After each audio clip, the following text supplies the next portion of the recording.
जम्मू कश्मीर की बात करें तो जम्मू कश्मीर में आए दिन अटैक्स होते रहे हैं। कुटवा, सांबा, डोडा में अटैक्स हुए, उस पर आपकी रिएक्शन जानना चाहते हैं। बदकिस्मती की बात है और किसी की जान नहीं जानी चाहिए और इन्हीं हादसात में करीब दर्जन भर लोगों की जानें गई, तो उस पर तो कंडेम पूरे देश ने किया।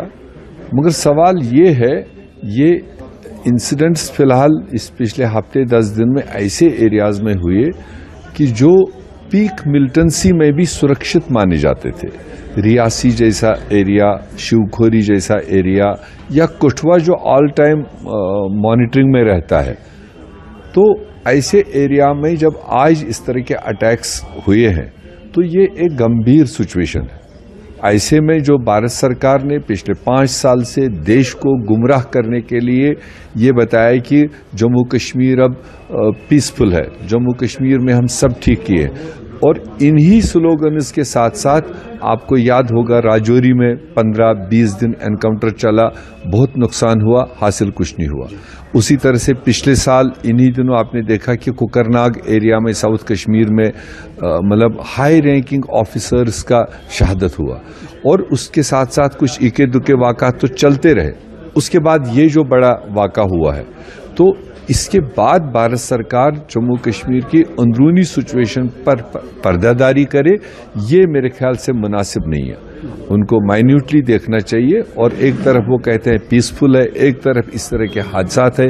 आज रेड अलर्ट जम्मू कश्मीर में फिर किया गया क्योंकि आने वाली यात्रा भी है। उसके बाद लोग एक्सपेक्ट कर रहे थे कि असेंबली चुनाव होंगे, हो सकता है मतलब ये उसको डिरेल करने का भी एक मतलब टारगेट हो सकता है। ऐसे में जो मतलब भारत सरकार को, आज उनकी ही सरकार जम्मू कश्मीर में भी है, दिल्ली से लेकर श्रीनगर तक अंदरूनी पोजीशन क्या है और लोगों की सुरक्षा कितनी मतलब गारंटीड है, इस चीज को लेकर उनको क्लियर लोगों के सामने आना चाहिए। अच्छा, जम्मू कश्मीर की बात करें तो जम्मू कश्मीर में आए दिन अटैक्स होते रहे हैं।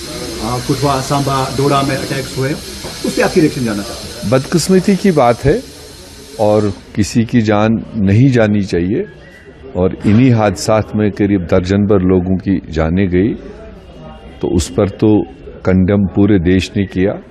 मगर सवाल ये है, ये इंसिडेंट्स फिलहाल इस पिछले हफ्ते 10 दिन में ऐसे एरियाज में हुए कि जो पीक मिलिटेंसी में भी सुरक्षित माने जाते थे।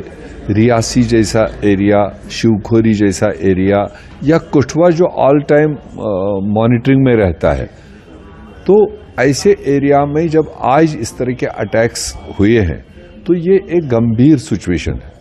ऐसे में जो भारत सरकार ने पिछले 5 साल से देश को गुमराह करने के लिए ये बताया कि जम्मू कश्मीर अब पीसफुल है, जम्मू कश्मीर में हम सब ठीक किए, और इन्हीं स्लोगन्स के साथ साथ आपको याद होगा राजौरी में 15-20 दिन एनकाउंटर चला, बहुत नुकसान हुआ, हासिल कुछ नहीं हुआ।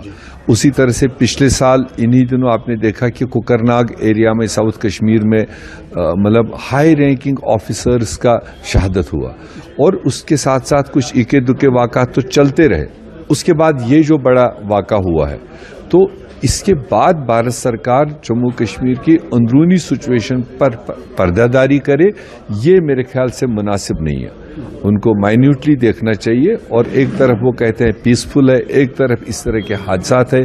आज रेड अलर्ट जम्मू कश्मीर में फिर किया गया क्योंकि आने वाली यात्रा भी है। उसके बाद लोग एक्सपेक्ट कर रहे थे कि असेंबली चुनाव होंगे, हो सकता है मतलब ये उसको डिरेल करने का भी एक मतलब टारगेट हो सकता है। ऐसे में जो मतलब भारत सरकार को, आज उनकी ही सरकार जम्मू कश्मीर में भी है, दिल्ली से लेकर श्रीनगर तक अंदरूनी पोजीशन क्या है और लोगों की सुरक्षा कितनी मतलब गारंटीड है, इस चीज को लेकर उनको क्लियर लोगों के सामने आना चाहिए।